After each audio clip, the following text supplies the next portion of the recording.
Scarlett Prynne tumbled out of the shimmering portal and landed hard on the grimy concrete of the alley. She winced as pain shot through her shoulder from its impact on the unforgiving ground.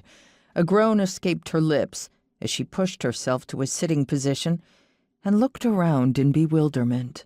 There was no sign of the magical rift back to Orosaren or her homeworld. The last thing she remembered was her brother Brant accidentally knocking her wand from her hand before he kicked her through the mystical opening with an enraged shout.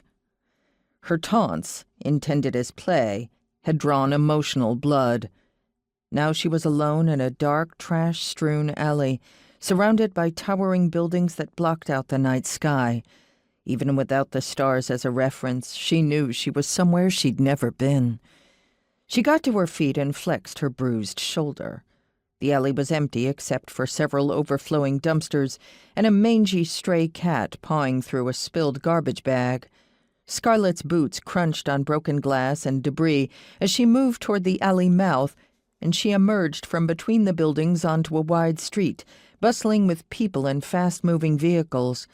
Her eyes widened as she tried to take in the dazzling lights and immense skyscrapers around her. This was nothing like Orosaren, and equally unlike the place she'd traveled to during her one previous visit to Earth. Huge glowing signs advertised gambling and entertainment, while sleek cars whooshed down the multi-lane streets, some without drivers at the wheel.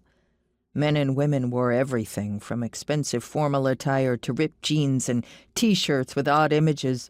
Others were in costumes that ranged from cartoon characters to aliens, while still more sported leather, spikes, and chains.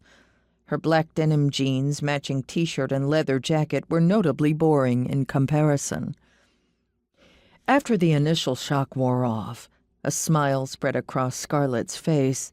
She had always loved exploring new places, and her natural curiosity quickly transformed her caution and wariness into excitement. She started moving again and drank in the sights and sounds with fascination as she traveled along the sidewalk. Electronic displays, larger than any she'd ever seen, touted shows and entertainment she had never imagined. Hidden speakers poured out everything from booming music to enticements to try one's luck in the casinos. She watched in amazement as a sleek tram whooshed by on a track high above the street. In places, technology combined with magic to create more fascinating displays. Scarlett reached into her right boot and extracted the slim backup wand concealed there. She had carried it since childhood, and though it lacked the power of her primary wand, it was now her only source of magic in this strange city. She pushed away the dark red hair that had fallen over her face as she straightened and tucked the wand up her sleeve for easy access. Its familiar smooth wood against her forearm brought some small comfort.